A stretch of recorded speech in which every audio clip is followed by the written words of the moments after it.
Good afternoon, welcome to Sus News. I'm Ben Walker. And I'm India Elf, and here are today's headlines. As it is announced that the Conservatives have gained the most seats across the country, we bring you the latest results this afternoon. President Trump has announced that plans to repeal Obamacare are now closer than ever, as the House of Representatives has narrowly passed a healthcare bill. And one of Brighton's oldest buildings has been revealed for the first time in centuries, in order to make way for a new entrance to the lanes. The structure, which is believed to have been around since the 18th century, is considered by experts to be among the oldest in the city.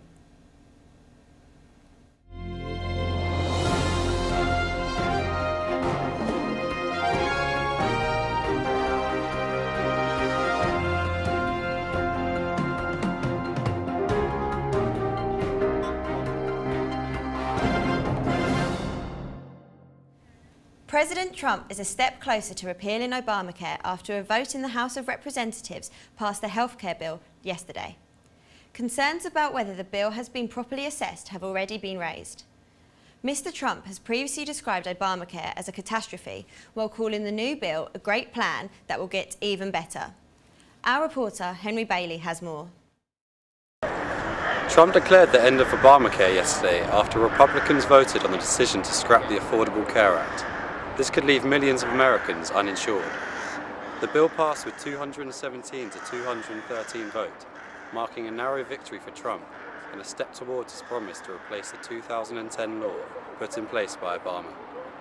Although this is good news for Trump, who celebrated on the White House lawn moments later, shouts of "Shame on you" could be heard from protesters as lawmakers left Capitol Hill.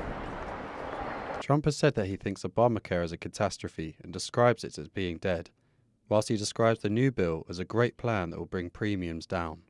The very fact this is done in a very kind of secretive way with no information released beforehand suggests that it's going to be pretty bad for a lot of Americans, especially older Americans. Likelihood is it's going to push up premiums for people, especially from the age of about 50 to 65.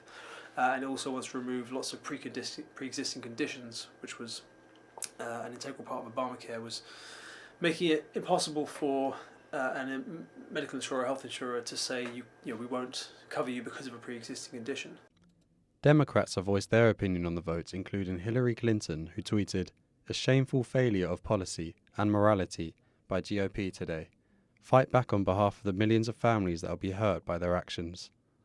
Hospital representatives have also expressed concerns on the bill, saying it is yet to be properly assessed. Henry Bailey, Sus News. The results of the local elections are being released today. The Conservatives are making large gains across the country, taking complete control of 5 councils, such as Lincolnshire and Monmouthshire. This is the largest increase in Conservative support since 2008. Labour have seen large losses, losing more than 190 seats in total, including Glasgow, a constituency they have held for more than 35 years.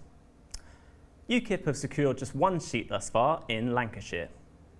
In East Sussex, counting has only taken place in Hastings thus far, where Conservatives have taken 3 seats from Labour.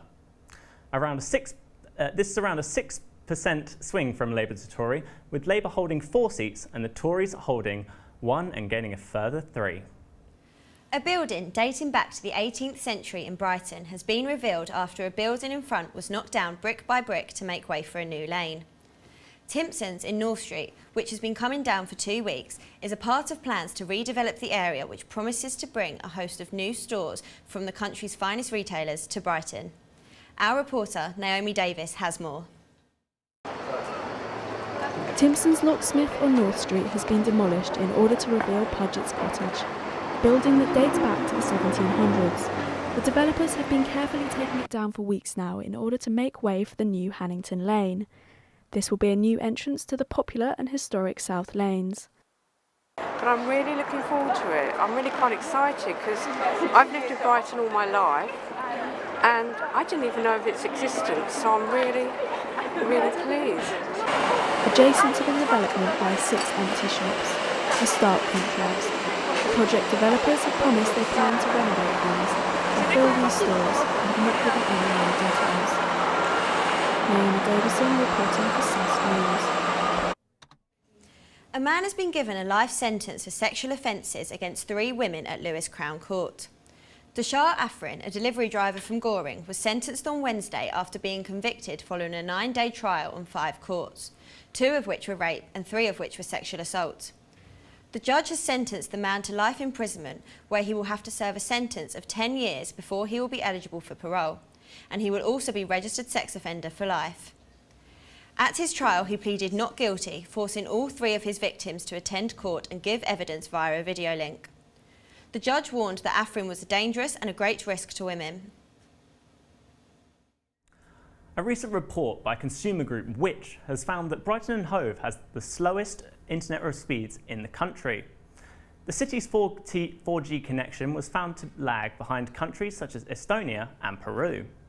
I'm here with our reporter Vicky Colley, who's been investigating this for us today. Hi Vicky. So why is the 4G connection in Brighton and Hove so bad? Well, obviously Brighton's a very urban area with about over 250,000 people living there permanently. Because of its urban built-up area, we can't actually build any more radio signal towers, so it's quite a bit of a double-edged sword, really. And what is the availability of 4G nationwide? Only about 65% of the UK has 4G available. Obviously, a lot less in rural areas, but in cities still. Okay, and here's Vicky's report. Brighton has the slowest mobile internet speeds in the UK. In a report by consumer advocate group Which and mobile data crowdsourcer OpenSignal, Brighton was found to have the slowest 4G download speeds in the country. With an average of 17.6 megabytes per second, the city was the slowest out of the top 20 urban areas in the UK. The report revealed that the fastest 4G speeds can be found in Stoke-on-Trent, the City of London coming all the way down at 16th place.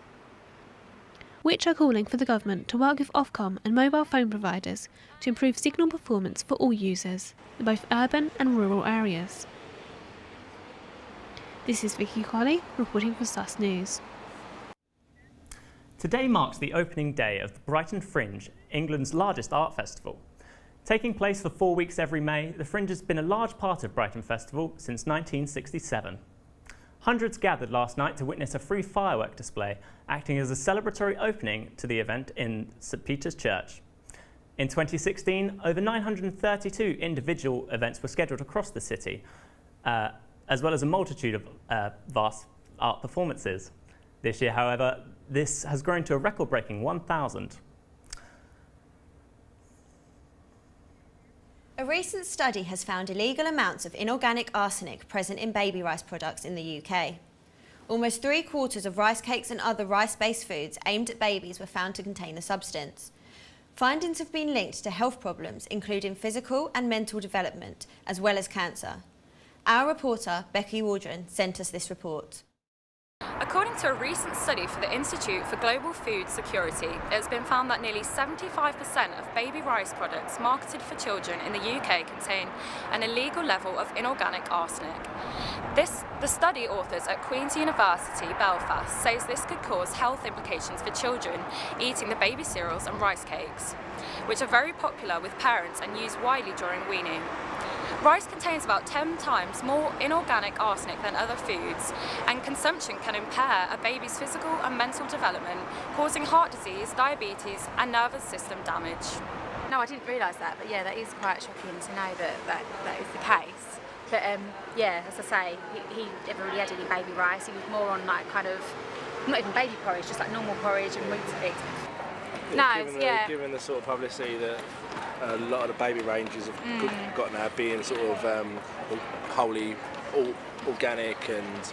But I find that a lot with a lot of baby products. You know, on the telly it's perceived as being not really healthy, but when you actually do look at the ingredients and things like that, the amount of sugar and fats and things that are in them, it is a bit misleading. So it seems like rice cakes, you'd think really they'd be like quite healthy, and you know, you wouldn't necessarily think that. Yeah. There are now calls for manufacturers to display arsenic levels on packaging to allow consumers to make an informed choice, but it's recommended that children from the ages of 1 to 4 should not consume these rice products. This is Becky Waldron, reporting from Brighton for Sus News. That's all your news for now. We hope you can join us here again at Sus News. Thank you for watching. Goodbye. Goodbye.